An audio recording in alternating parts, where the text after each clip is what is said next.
વિચાર વિસ્તાર. વિચાર વિસ્તાર એટલે વિચારને સ્પષ્ટ અને સરળ રીતે વિસ્તારથી સમજાવો. આ વિચાર વિસ્તાર કરતી વખતે ધ્યાનમાં રાખવાની બાબતોનો અભ્યાસ કરીએ. આપેલ પંક્તિ કે વિધાનને આશરે 10-12 પંક્તિઓમાં કે લીટીમાં અર્થ વિસ્તાર કરવો જોઈએ. અર્થ વિસ્તારના સામાન્ય રીતે 3 વિભાગ પાડી શકાય. 1. શરૂઆત, 2. મધ્ય અને 3. અંત. હવે આપણે ત્રણેય વિભાગ વિશે થોડી સમજ મેળવી લઈએ. શરૂઆત.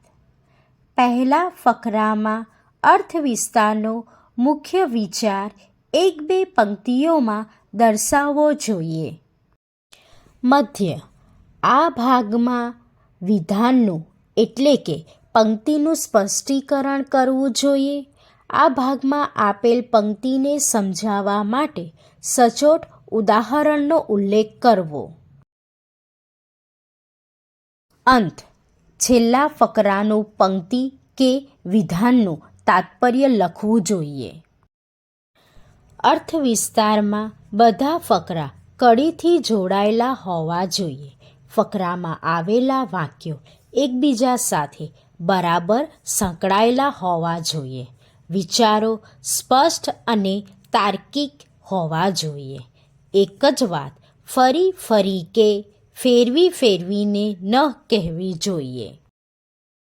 અર્થ વિસ્તારની ભાષા શુદ્ધ હોવી જોઈએ. વાક્યો ટૂંકા અને સ્પષ્ટ હોવા જોઈએ. રૂઢિપ્રયોગોનો યોગ્ય પ્રયોગ કરવો જોઈએ. વિરામચિહ્નો અને જોડણી પ્રત્યે પૂરતું ધ્યાન આપવું જોઈએ. અર્થ વિસ્તાર લખ્યા પછી એકવાર ધ્યાનપૂર્વક વાંચી જવો જોઈએ. આમ દર્શાવેલ તમામ બાબતોને ધ્યાનમાં રાખી કોઈપણ પંક્તિનું વિચાર વિસ્તાર સરળતાથી કરી શકાય છે. ટૂંક સમયમાં હું વિચાર વિસ્તારની પંક્તિને સમજાવતો વિડીયો લઈને આવીશ, તો તેનો અભ્યાસ કરવાનું ચૂકશો નહીં.